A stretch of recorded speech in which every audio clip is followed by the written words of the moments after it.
Okay, so paid media means growing sales. And of course, growing sales does not happen blind.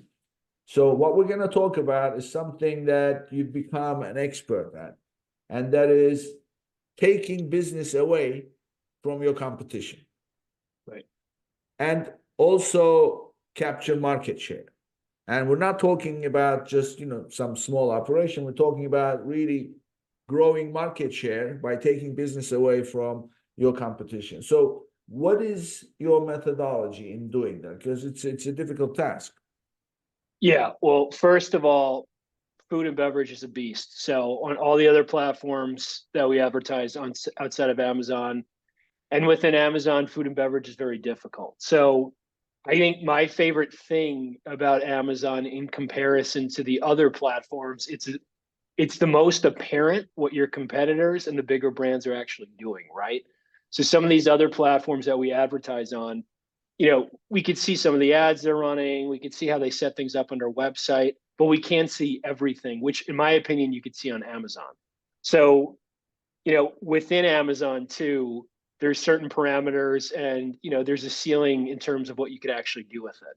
So what we like to do and what we start with brands, when we audit them or when we're first speaking to them, is we say, who do you want to be?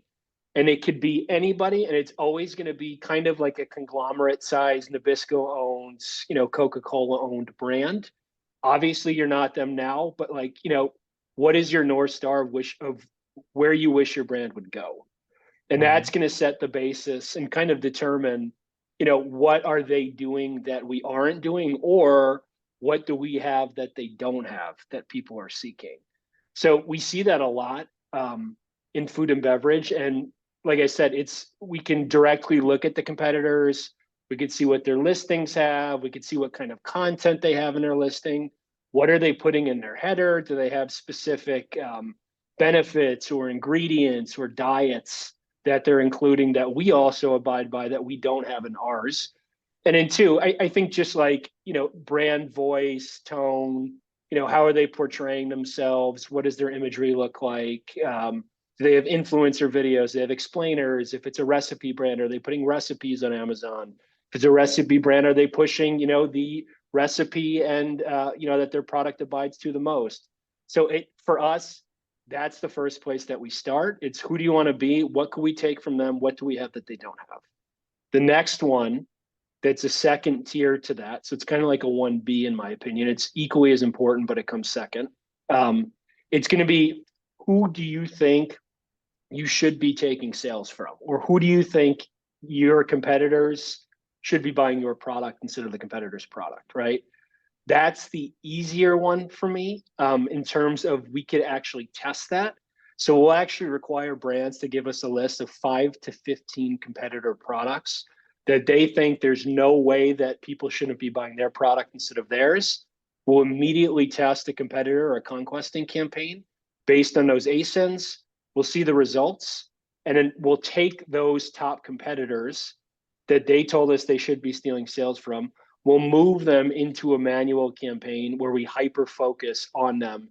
And then really, to me in food and beverage, it's the easiest way to scale sales, right? Because it's somebody already looking for a product that they know about that product.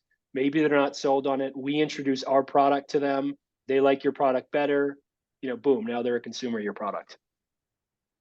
So you look at the North Star company that is the leader to model your operation after, and then you turn around, you look at the secondary competition that you feel that you are as good as them, except that they have more sales than you.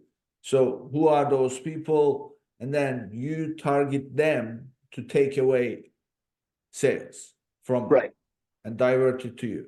So those two, and then of course, what you're doing in the process is you are testing, right? You're testing against the secondary. So you don't go after all of them at the same time.